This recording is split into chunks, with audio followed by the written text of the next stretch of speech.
everybody, Ryan here, and have a fun video for you today. I'm at my friend's, Jake Beerbaum's ranch, Pear Tree Ranch. We're doing a clinic together on just general horsemanship. And this demo, I'm riding a horse the first time I've ever ridden him, and it's about making the arena neutral where the horse is not sweet on the gates or scared of the scary corner down at the far end. And so this will help get your horse to be easily guidable anywhere in the arena. So the concept is we're gonna make the arena neutral by getting the horse in our warm-up more comfortable in the new space. So we got a bunch of students that are first time being at this facility, and I wanted them to get their horses comfortable riding in the arena, kind of anywhere in the arena. So what we're gonna do is we're gonna get the arena to be neutral. The idea is that horses are gonna be drawn towards the gate or the other horses, and they might be feel a little bit of drive from the far end of the arena, maybe the scary corner, any part of the arena that has some dark, shady corners. So we're gonna get started in this demonstration. I hope you guys enjoy it. And I talked a lot about, I said, okay, you know, start with working with your horse where they're at, then you wanna do less first, you wanna have connection to your horse's, you know, the idea and energy up and down. Somebody came up to me and they're like, were you saying that's basically a good warm-up? I was like, yeah, that's what I was trying to say. Yeah, when you're warming your horse up, you wanna work with them where they're at. You wanna find out where they're at. The warm-up is for them. It's like, how do I get them right so that whatever it is I wanted to actually do well at that day is going to go well. And that's kind of what Jake's saying with that serpentine. If you get that really well, that's an exercise. You don't really go show off, hey, look how good my serpentine is. But that serpentine leads to, look how good my lead changes are. Look how good my haunches in is. Look how good my half pass is. Look how good my extended try. Does that make sense, everybody? And so there's that part of it, but then the next psychology part of it is going, if I can work with my horse where they're at, then I'm spending my time being productive and progressing from where they're at moving forward. So if you don't do this, let's say, for example, I'm trying to have a training ride on this horse and I'm trying to work on, say, his spins or whatever, okay? And he's got a buddy horse back in the pens, right? And his attention is on the pens. How do I know his attention is there? How would I know that? He's thinking there, he's looking there. If I put my hand down and I squeeze him, he goes there. Does that make sense, everybody?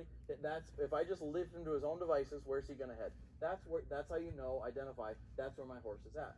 So that means no matter where I go in this arena, it's gonna be a little harder on this part of the turn. Harder, harder, harder. Oh, easier, easier, easier. Harder, harder, because he's thinking here. Does that make sense, everybody? So in order to not put that into my maneuvers that I want to teach him, I'm going to satisfy that in the beginning, meaning I'm going to help him not think that's where the relief is. The relief is actually written down there. You guys see it? Okay, so that means he thinks the relief is there. Where does he want to be? He wants to be where he felt the most comfortable. Well, it might have been over there by Ralph, actually, at the red light therapy. But horses seek comfort, right? They want to feel comfortable.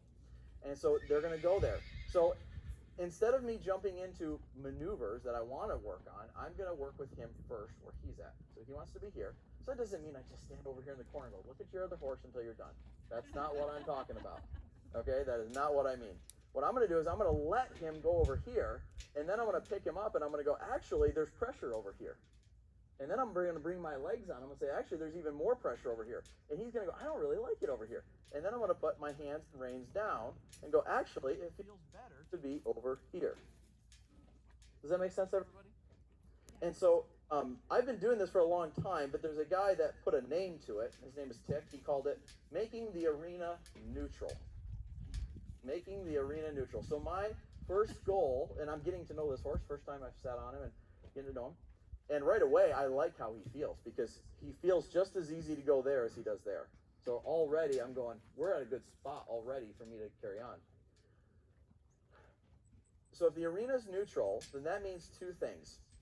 A, there's not sweet spots that the horse wants to get stuck on. What are natural sweet spots in an arena? Any arena you'd ever ride in? The gate. The gate, right? You guys all said it in unison. We all know horses can get sweet on the gate. Where else can they get sweet on? Middle. They could get sweet on the middle. That may be more of a learned, like a trained behavior, maybe. So, have you ever seen a horse get sweet on an instructor standing in the arena? Because that's where you always stop and talk. Yeah. So the horse rides around. Let me go back to the instructor. Because now that means we get to sit still, or the pedestal that you put in the arena or something like that. This arena, it might be over here. Lori takes out one of these grays. The other gray's probably going to want to head over there. Partially it's where he eats, but it's where the buddy is. So there's sweet spots. You guys get the idea. There's also the opposite of sweet spots. There's drive spots. Drive spots, and this arena is nice because it's pretty unison all the way around. Like, right, this fence, there's not all of a sudden a palm tree falling down in the middle of the fence over there. That would create a drive spot. Or let's say Jake parked his tractor and had some barrels and a little shady hut for a judge to sit on over in the corner, and it made a shady spot there. That would be a drive spot in this arena. Does that make sense?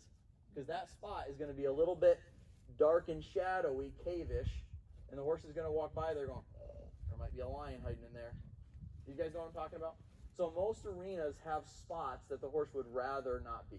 Those are drive spots. So drive spots. So what I'm getting at is, to make the arena neutral, not only do I not have spots that they want to go to, but I also don't have spots that they're afraid to go to. Because if they're afraid to go to that spot, so for instance, let's make believe this horse is terrified of that horse in that spot right there. Last time he was tied up there, that horse bit him, and now he's scared. He doesn't want to go there. Are you guys all with me on this make-believe fictional story? Okay, so he doesn't want to go there.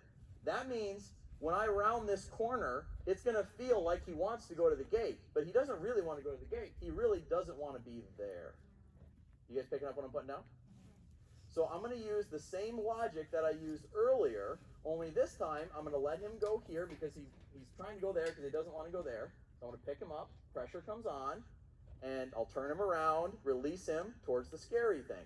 Here's where there's no pressure. Does that make sense to everybody?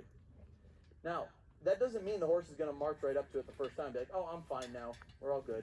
Game's over. No, it's just like they might get a little closer to it than before. But every day that I ride that horse, I'm going to make decisions and go, how much emphasis do I need to put on this scary spot in the arena to help make my arena neutral on a regular basis? There's always times in a ride where you're going to just sit and just rest your horse for a minute. We'll do that by the drive spots. Then there's always going to be times where you put a little pressure on them and say, hey, I'm going to fix this up a little bit. This wasn't working. Do that by the sweet spot. You guys picking up what I'm putting down? This is stuff that good trainers just do, and they don't even think about it. It's just happening all the time. And so we typically don't make a huge deal about any of these things, but they're getting peppered in to every ride.